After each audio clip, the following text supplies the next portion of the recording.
Hey guys, welcome back to the channel. I have a instrument cluster here. I think it's a 1999. Actually, you know what? I might have the VIN number here. Let me see. Yes, I do. So let me pull that information 1 second. All right, they got the VIN. It's a 1997 EuroVan instrument cluster. This was sent to me by Precision Motor in Portland, Oregon. Let me just put the page in here with the information. Obviously, I have raised major information, so we just see what we need. All right, it says issue one, the first issue that the customer was saying the coolant is not shutting off. We confirm it is not a level sensor. Issue or a broken wire in the dash. Coolant light comes on after about 20 seconds of running the vehicle and it stays on. Issue two, this issue is intermittent while we're working on the vehicle. Dash lots the 30 power. We lost all of our gauges, LCD screens, and both of the coolant light and oil light. The key on power, however, was still working. The turn signal indicator, high beam indicator, battery light, seat belt light, and all work when we lost the uh, power, the 30 power, which is a constant battery. Okay, so pictures of the actual cluster. Let me just show you what I found. No, let's say, this is very normal, cracked solders, loose resistors. I replace voltage regulator, capacitors, and so on, so it's a normal repair. Things that I always recommend to customers, and this is like, I mean, this cluster was about to be non-repairable, and this is what I'm talking about.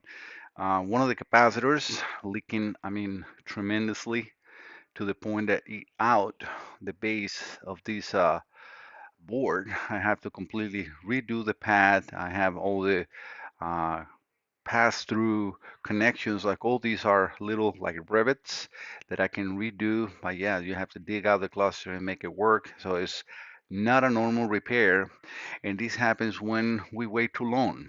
If you have any of this Eurovan instrument cluster from 93 to 2000, just and you have not sent it to re-repair, please just take it out, send it right away to me. I will completely refurbish your instrument cluster, and you will be happy with that for many, many more years to come. Um, this is the other side of the board, so we can see the amount of leakage that took place in here. I mean, this is hydrolytic acid, or hydrolytic capacitors acid that is just so corrosive. They damage the board sometimes to a point that cannot be repaired. Luckily for this customer, it was repairable. I will show you right here the after repairs. You can see all nice and clean. And then we have the major parts. The rest I don't show because it's just a normal repairs. But I do resolder all the connections, and I want to address also I don't add solder on top of this. I use my soldering soccer gun, the Hackle FR, let me see, FR301 to remove the old solder and apply new solder. That's why I know now looks like factory. So yes, a lot of people are like, why? I don't see anything that you did on my cluster. Well, it's because when I repair your cluster, it looks back to factory, and that's it. All right, so things that I want to show because I left it not completely together. I'm going to put it together, put the needles and reset it with you guys, but I want to make sure that it powers up. So I'm putting power. This is terminal 30, which is great. And now terminal 15 will turn the printer on. And the way I have it set up, the lights as well. But that is how it's supposed to be. And then I check the blinkers and high beam and all this like this. So the cluster has 152,622 miles. That is good. All right, so let me put it together. I already cleaned the lens and I have replaced all the separate motors and everything, but let me put it together and we do the final test to make sure everything is working with my calibrations that I always share. I'm going to put the file in here so you see it in a moment. All right, I got the phase put together. I also want to address and or just tell our customers and shops, if you have a cluster like this, please just don't try to take it apart. Let me just do that because there is a lot of tabs that you can break. These are very old, very brittle, And I have very good techniques that I don't damage anything. This one is in perfect shape, nothing that I can really see that was damaged. They didn't take it apart. I'm just saying this for all others that are seeing these videos and I'm, oh, let me try to do that. When you do that, you will scratch all the faces, you will damage the needles, and you will make possible a non-repair or not repairable instrument cluster. All right, so things that I always do, I try to put the needles in a different position than the zero before I turn it on. These are the values that I was going to, I want to share with you. All right, so I use for the tag signal a 50 hertz signal, and that will be 1,000 RPMs, and I use the auto sim. Auto sim is this tool, and I have it ready for that. I also use for RPMs, I have already settled those values. 14 hertz should be 10 miles an hour, and I have that coming from here. As far as temperature, I use a decade box with 70 ohms. Oh, sorry, let me just see. I actually use 70 ohms because I combined both.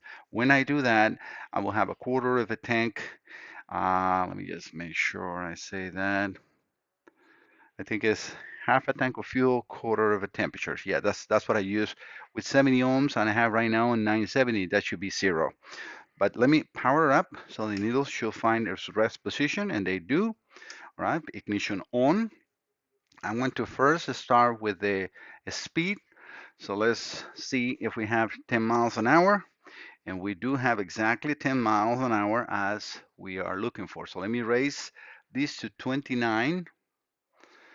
This knob is a little weird. You see how my spinning and this is still not moving. I don't know why it's always been like that, but it works. So let me just try to go up to 29. 29, we have it right there. 29 should be 20 miles an hour, and we have exactly 20 miles an hour. So that is perfect. Let's try the tach now. Let me inject this signal. That should be 1,000. Oh, let me see how much I have. 1,000 hertz, so 100 hertz. I'm actually supplying right now 100 hertz. That should be, hopefully you can see that in there. That should be 2,000 RPMs. And right there, that is exactly what we got. So let me bring this down. Let me turn the signal off. So tach went to zero. And let me now inject 50 hertz, which should be 1,000 RPMs. All right, so let's inject this back again. And we can see that that is indeed working 100%.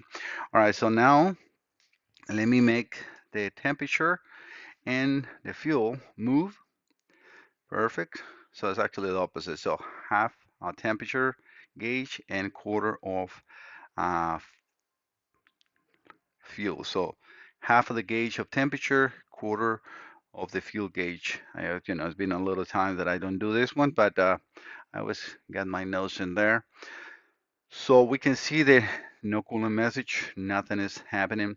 And this is definitely because of what we have behind the dash. When this dash just loses main power or it has a capacitor as bad as this was, it start to doing a whole bunch of little, glitches and gremlins, that's how I call this. But we can see that that is not the case. So I'm going to drop the temperature so we can see the light coming on. I usually go to like around 20. And now we can see the light coming on, which is great, and we can see the temperature going up. All right, so I'm going to come back to 70, make sure the light goes off, and we can see the gauge is slowly coming down, which is great, but the light went off, that is exactly when to overheating, and now it's not overheating. And then I'm gonna make it go over to the rest position, which is zero, right? And they do go. All right, so let me turn the speed off. That will go exactly as is intent. And then the speedometer, sorry, the tachometer less, and that is all good to go. All right, so I'm just going to put the cover, but yeah, this is precision motor. Your instrument cluster is now fully operational, all restored to factory operation. Thank you guys for visiting the channel. Don't forget to subscribe. If you have a cluster that you need to send, let me get my website up and going in here because I was looking for the information, which is not a problem. But let me put my website. So the website will be MikeSalazarDiagnostics.com, and that's how my name is spelled, Maic. And here you have my address right at the bottom. If you want something quick to contact me, just click on this Let's Chat button right here. This is a button that you can press and we'll start the chat, obviously, right? And then if you scroll just a little bit lower, you have the contact us. If you click in there, that will open your email application, and then you can send me an email, which this is the best way I like that you can send me big numbers, I can send you photos and link for payments and all the stuff. If you scroll down, I just put, some of the information of the stuff that I do, pictures of repairs that I have. If you scroll all the way down, I have services. This is more for like for locals that can come and drop, stuff to repair. And please make sure that you see that all those prices are starting at, this is not a fixed price for anything, all right? Because everything is on case to case. If you scroll down, I have pictures of repairs again that I have done, and at the bottom, all the latest videos and everything in here. All right, so if I have work for you, just please look for my website in Google and give me a review. I hope that Precision Motors give me a good review on this repair, and that will show others that I'm an honest and good repair facility for all these electronics. Thank you so much. See you next time. Bye bye.